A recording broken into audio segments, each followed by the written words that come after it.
senhor. Vou passar a palavra agora ao doutor Rafael, como representante da Defensoria Pública. Muito obrigada.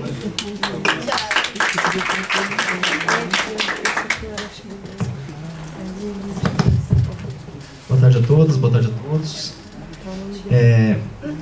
Primeiro eu gostaria de agradecer a presença do Dr.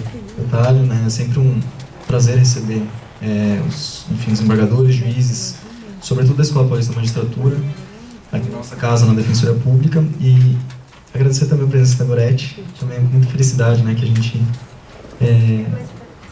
sempre está próximo da Gorete, com as pesquisas e tudo mais, enfim. E agradecer a oportunidade de expor um pouquinho nesse evento tão importante, como que a Defensoria Pública lida em relação à capacitação dos atores do sistema de justiça, né, no caso dos defensores dos servidores, em relação a essa temática dos direitos humanos.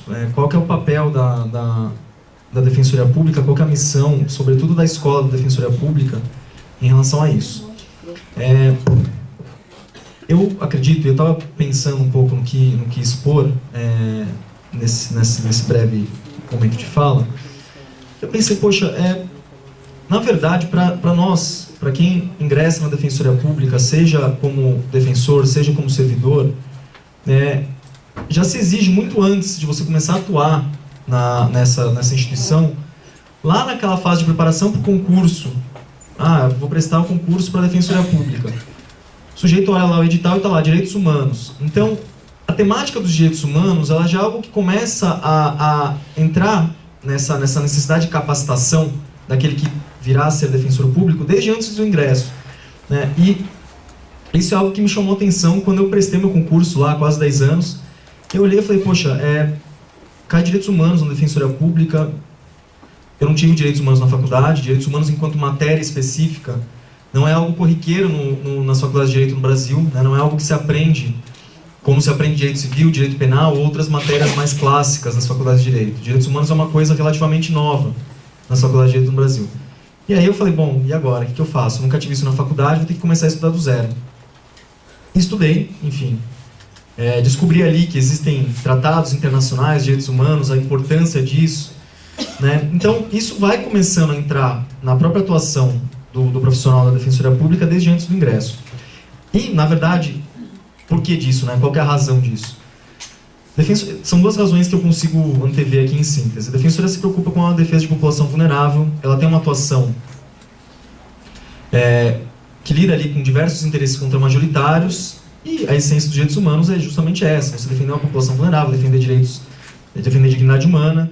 E a Defensoria Pública, por obrigação legal, né, por mandamento legal, ela tem essa missão de esgotar a defesa dos direitos humanos. Então isso já molda a Defensoria Pública para essa necessidade de capacitar os defensores, os servidores nesse sentido.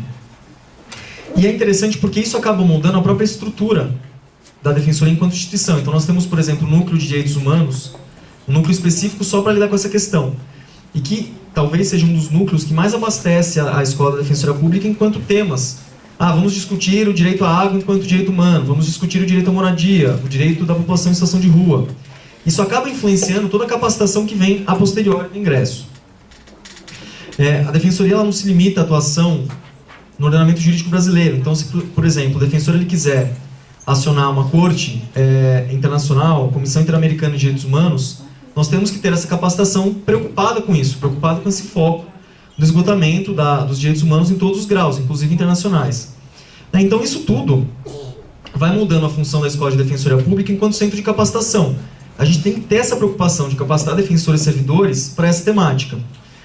O curso de preparação à carreira, por exemplo, quando o defensor ele entra na carreira, ele recebe aulas de direitos humanos. Ao longo, eu puxei aqui com a ajuda da equipe da escola, ao longo de 2016 e 2018, então o último biênio da escola, nós realizamos 28 eventos que tinham a temática estrita de direitos humanos, né? Então tinha lá direitos humanos nos títulos dos eventos, e eram sobre direitos humanos. Mas uma coisa que é importante, eu acho, que ficar clara, é que quando a gente fala de direitos humanos, de dignidade da pessoa humana, de outros direitos civis e políticos, direitos sociais e econômicos, a capacitação ela não envolve só esses eventos que têm no nome direitos humanos, mas ela acaba permeando o modo pelo qual você encara e promove outros eventos de capacitação. Então, Quando a gente parte de uma noção de defesa de direitos humanos, você pode capacitar pessoas em direito civil, direito de família, direito de habitação e urbanismo, direitos das mulheres, com a ótica de direitos humanos. Então, a capacitação não se limita só aos eventos que tem lá no título de direitos humanos, ela acaba permeando, ela se espalha por todos os outros eventos específicos, né? A grande parte dos eventos promovidos pela escola em termos de capacitação tem essa tônica, não tem uma tônica estritamente técnica, mas tem uma tônica voltada à defesa da população vulnerável sob a perspectiva de defesa de direitos humanos. Então, enfim, a capacitação envolve desde o ingresso, envolve esses eventos de capacitação continuada, né, que acabam se espalhando para as outras áreas temáticas. Uma das ideias que nós tivemos nos últimos tempos foi resgatar um pouco das publicações escritas mesmo, e até convido a todos que tenham interesse nessa área a vasculhar lá no site da escola, ter acesso a essas publicações. Nós criamos uma publicação chamada Cadernos da Defensoria Pública. E eu tenho aqui enfim, são 11 áreas temáticas, né, mas tem uma área específica para direitos humanos. De 2017 para cá, ou seja, a gente está falando de um período de um ano e pouco, nós lançamos nessa área temática de direitos humanos, direito às pessoas em situação de rua, acesso à justiça, direitos fundamentais e não discriminação, foi o segundo, sistema interamericano de proteção de direitos humanos, água como direito humano e direitos econômicos, sociais e culturais. Então foram 5 publicações escritas que a Escola da Defensoria Pública publicou. E qual que seja o grande motivo de eu explicitar isso aqui?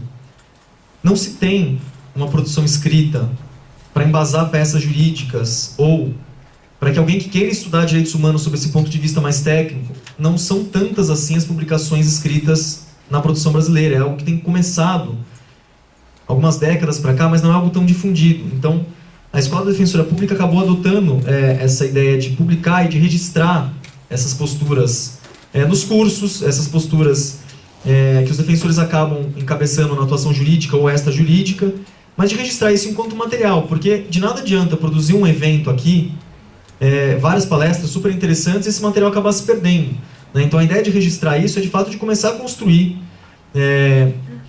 algo que alimente a capacitação tanto interna dos defensores como quem advogue para um movimento social ou quem queira estudar essa temática. Então acaba se espalhando essa capacitação aí para um ambiente extra da Defensoria Pública. Até a caneta voou aqui agora. Uma outra coisa que a gente também costuma fazer, a maior parte dos eventos que a Escola da Defensoria Pública promove em relação à capacitação de direitos humanos são gravados e são disponibilizados no YouTube. Então eles têm acesso público, eles são abertos. Qualquer um que queira assistir está lá disponibilizado, é algo que a gente faz questão de sempre frisar. Nós fizemos um primeiro curso de extensão. O primeiro curso de extensão da Defensoria Pública foi exatamente da temática de direitos humanos. Se não me engano, foi um curso que teve 30 horas aula. Ele é voltado tanto para o público externo como para o público interno. E foi um curso que foi transmitido via online, então algum advogado que quisesse se capacitar nisso e quisesse acessar ali a plataforma, ele tinha acesso a isso também. Mas eu acho que talvez o grande desafio, enquanto escola de defensoria pública, não seja nem a capacitação de direitos humanos, porque isso de fato a escola sempre teve essa tônica, mas eu acho que são duas frentes aqui. Primeiro, como tentar passar essa capacitação que a gente costuma fazer no âmbito interno para a população. Então, como que isso reverberaria para a população enquanto capacitação mesmo, enquanto educação de direitos? E a gente tem sido um desafio constante, retomar os cursos de defensores populares, sempre incluindo ali noções de direitos humanos, noções de Estado, noção das instituições do sistema de justiça, noções dos direitos específicos, então direitos das mulheres, violência doméstica, situação carcerária. Isso tem sido feito pela Escola da Defensoria Pública. E a ideia agora, nesse biênio, é talvez capilarizar um pouco mais, sair um pouco dos eventos realizados na capital e ir para o interior do estado e ir para outras cidades. A gente tem feito isso. E uma outra vertente aqui que eu acho importante, muito na linha do que o Agoretti falou, o sistema de justiça ele tem essa constante tarefa de se sensibilizar e de se aproximar da população, de não ficar ali isolado no ambiente do sistema de justiça, inclusive entre as instituições do sistema de justiça, que o desembargador teve que sair, mas enfim, a Escola da Defensoria Pública está aberta para qualquer profissional do sistema de justiça que queira expor a sua realidade, enfim, e também defensores estão dispostos a expor a realidade, seja realizando um curso de defensores populares ou uma palestra específica pelo Estado, enfim, isso é uma tarefa nossa e a gente tem total interesse em difundir esse tipo de atuação que nós temos, né? Vou terminar minha fala, eu queria só deixar o convite para que, de fato, quem tiver interesse, conheça um pouquinho do trabalho que a Escola da Defensoria Pública faz. Praticamente, mais de 90% dos materiais são abertos, sejam as publicações, sejam os vídeos que nós temos lá. E acho que é isso. Muito obrigado.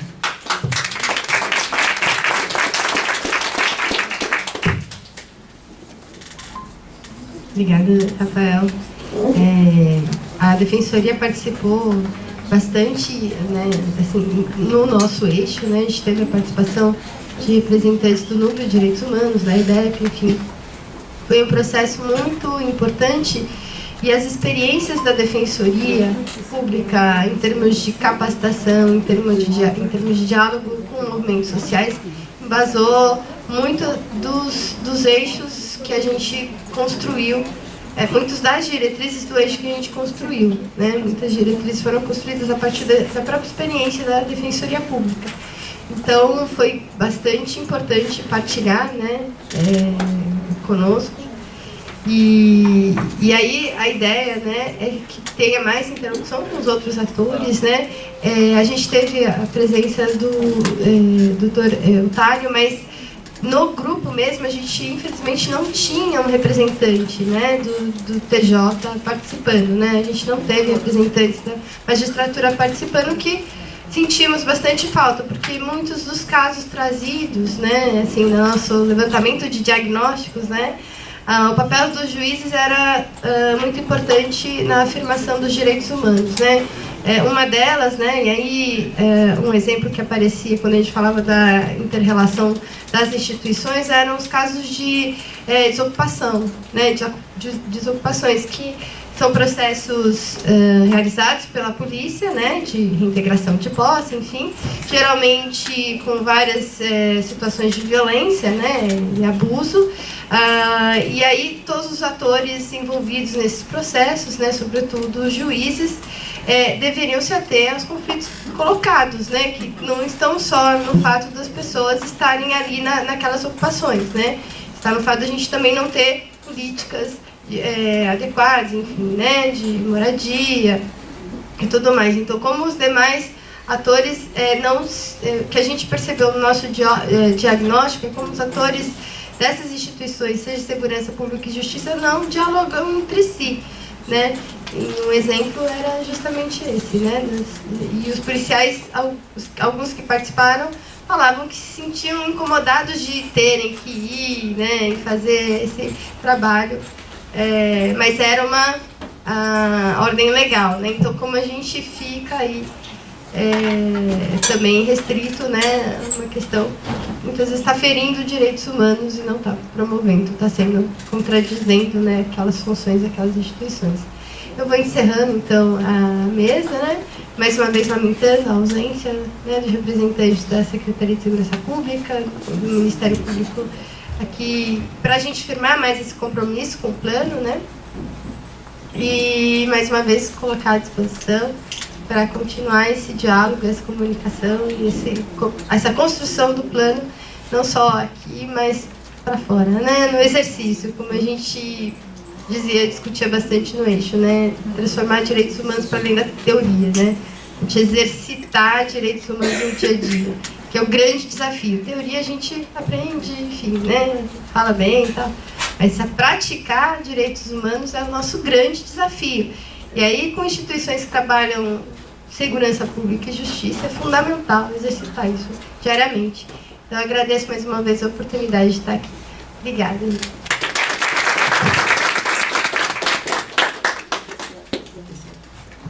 Olá. Então, boa tarde a todos. Eu estou aqui representando a Comissão de Educação e Direitos Humanos com uma tarefa que fiquei de sistematização de alguns desafios e propostas para consolidação. E então convido a Nazaré para ficar aqui comigo para a gente fazer. Você vai para o final um pouco mais foram as anotações. Vai descendo mais. Aqui. Pode falar. Na realidade, enfim, foi feito no caldo aqui da conversa, então posso ter me equivocado em alguma coisa. Então a proposta farei uma leitura e a gente vai validando, ok? E aí ao final, acho que seria o momento da gente poder agora conversar um pouco. Então, quem mais acrescentaria? O que mais acrescentaria? Que apareceu no debate, que a gente acrescentaria aqui como propostas para que a gente possa compartilhar com todos. Então vamos lá. Desafios e propostas para a consolidação. Construir a cultura de direitos humanos em todos os órgãos públicos e nos espaços da sociedade civil. Indução de transformação institucional. Foi trazido que este é um papel importante da comissão. Resgatar o caráter mandatário do Plano Estadual de Educação e Direitos Humanos. Então, também foi dito como que ele é o documento substancioso para nos conduzir nesse processo, né? Efetivar os direitos humanos nas universidades. Movimentos de resistência, movimento do mais fraco. Aqui acho que foi coisa meio solta, mas as perguntas que o professor nos provocou, Clodoaldo, né? Que universidade queremos, que universidade temos, qual o sentido profundo do que é educação em direitos humanos. E pensar isso é sair das ações cosméticas. Ele falou do caráter profundo de rever nas universidades o que é educação em direitos humanos. Problematizar que a mídia transforma as desigualdades em diversidade cultural. Aquela diferenciação bastante importante, né, que foi trazida aqui também. Defender a ideia de que a igualdade efetiva é potencializada nas ações coletivas. Acho que a Márcia nos trouxe isso de forma bem clara. Trabalhar com o conceito de democracia, no sentido profundo, que seja garantidor de direitos. Educação, também por conta de democracia, muitas das vezes ser simplesmente uma narrativa com pouco conteúdo, e a gente precisa dizer do que se diz quando se diz democracia, né? Educação em direitos humanos tem que se tornar uma política institucional e não ações isoladas. Deve estar discutido nos colegiados, inserida no PDI das universidades, ter um núcleo central de educação em direitos humanos que dará as bases gerais, estimular cada núcleo, faculdade, curso a montar o seu plano específico, até chegar ao projeto político, ético, político, pedagógico, como nos ensinou o professor. Dialogar, saber técnico científico com o saber popular. A transversalidade da educação popular em direitos nas políticas de assistência social, saúde e cultura. Isto também ficou bastante claro como que a gente pode costurar para que a gente vá para além dos nossos próprios espaços. Olhar os problemas e construir as possibilidades coletivamente. Registro de troca de saberes e práticas. Eu acho que isso ficou também bastante significativo. E isso me remete a gente, no futuro, pensar no encaminhamento que seja esse, né? Como a gente visibiliza todas essas práticas, seja no documento, seja num espaço, enfim, como circula, porque os saberes, quando circulam, eles também dialogam com outros saberes e se tornam mais potentes. Cursos de formação em direitos humanos, parceria da sociedade civil e órgãos públicos. Exemplo aí foi a Rede e Defensoria, que foi o curso que foi provocado pela rede, a Defensoria como parceira num processo de formação. Então, talvez, pensando como que às vezes a gente fica esperando do outro e a gente pode ser a mola propulsora do processo. Implementar práticas de educomunicação nas escolas, interlocução pública e privada. Eu acho que isso não saiu exatamente como explícito na fala, mas para mim ficou muito claro como que as duas escolas, né, e como as escolas podem ter ganhos substanciosos se também houver o público e o privado numa determinada ação, num determinado caminho, e não isoladamente somente, né? Escolas públicas e privadas com problemas comuns na perspectiva de direitos humanos. Acho que isso aqui eu vou tirar até, porque... desculpa. Agora fez sentido. Projetos comuns na perspectiva de direitos humanos. Porque também temos muito essa lógica, acho que até foi trazida por uma pessoa aqui presente, né, quando se fala em direitos humanos, o incômodo que se gera em algumas pessoas como se fosse prerrogativa de alguns e não de outros, e uns precisam de direitos humanos, outros não, enfim. escola se entende como ecossistema comunitário, né? Acho que talvez isso seja uma provocação para que a gente ajude a escola. Comunicativo. Comunicativo, desculpa. Estou lendo errado. Educação que seja comunicativa, dialógica. Praticar o direito fundamental de fala. Direito à voz pode revolucionar. E ouvir os jovens foi o que a gente pôde, inclusive, experienciar aqui.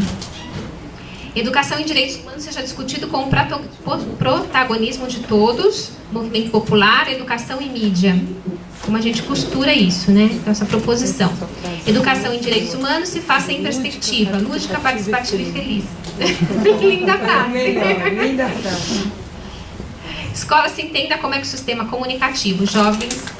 Que os jovens sejam formados numa escola que se entenda como um ecossistema comunicativo. E só, porque aqui já o resto não é mais. Só que eu anotei. E aí é isso que eu queria ajuda, na realidade, acho que é a nossa... essa foi a minha escuta, com a colaboração de uma outra aqui, mas talvez a escuta de vocês, né? Que a gente possa complementar um pouco. Gostaria de fazer uma contribuição. Então, pessoal, agora está aberta a palavra. Nós temos aí, corremos tanto, porque todo mundo sem agenda, né? Nós temos 2 horas ainda agora para o debate. Quem ficou? Porque é isso. Construir a cultura de educação em direitos humanos requer muito tempo, né? Então, cada um veio, falou e foi embora. Então, tem que falar e ouvir, né? Mas, enfim, isso é processo, ok? Então, está aberta a palavra. Quem quiser fazer uso dela, por favor, está aqui disponível. Eu queria colocar uma questão para a comissão, porque como esta atividade não é um evento, né? É uma atividade que tem sido construída num processo de elaboração de um plano estadual, e a partir do plano, esta é a primeira ação de desdobramento do plano. Então, de manhã, apresentamos dados de um mapeamento feito por meio da comissão. E 18 entidades, órgãos de Estado, responderam as questões. Então, isso aqui não é um evento que vai passar. Esse evento aqui ele tem desdobramento, esse seminário, porque o CONDEP, que é o órgão que coordena a política estadual de educação e direitos humanos, ele precisa receber esse relatório com as recomendações do seminário. Porque, a partir daí, ele precisa articular, né, com o executivo, com a secretaria, a estratégia que assegura toda a parte administrativa para o CONDEP, para que ele possa acionar os demais órgãos, né? Então, quem veio aqui e falou, olha, obrigada, estou ali disponível, não, ele não tem que estar disponível, ele tem que olhar para o plano e olhar, bom, isso aqui é do Ministério Público, o Valério está lá, o que construiu muitas coisas boas conosco. Bom, o que nos cabe aqui nesse latifúndio? E pensar como que eu vou implementar. Porque se não for isso, nós estamos aqui brincando, né? Então, esse evento não é da sociedade civil, esse evento é do Estado de São Paulo. O CONDEP, como um órgão, né, que coordena a política, é ele que vai acionar as entidades. Então, eu fui uma, como eu diria, uma trabalhadora para que isso acontecesse, junto com a Kelly, mas eu não sou Estado. Eu não sou Estado. Nós trabalhamos para que o CONDEP, que é um órgão estatal, né, conseguisse desencadear isso aqui. Então, após desencadeado, o CONDEP que tem que acionar os órgãos de Estado. Então, isso dito, eu queria colocar que, realmente, as entidades que não estiveram presentes, órgãos de Estado que não estiveram presentes, pudessem receber, né, essa é uma recomendação que eu dou à comissão, pudessem receber esse relatório na íntegra, né, com as observações a elas feitas, porque isso precisa ter alguma incidência, né, como a Benedita disse pela manhã, é uma indução nas práticas que ela desenvolve. Então, tem que olhar para os seus planejamentos estratégicos. O ano que vem é um ano novo, é um novo governo, são novas secretarias. Então, nós estamos falando de política de Estado que tem que entrar na agenda política dessas secretarias. Então, isso colocado, é importante que seja oficialmente recebido esse relatório para que todos tomem ciência do que foi aqui discutido neste dia, até porque nenhum de nós aqui estamos brincando.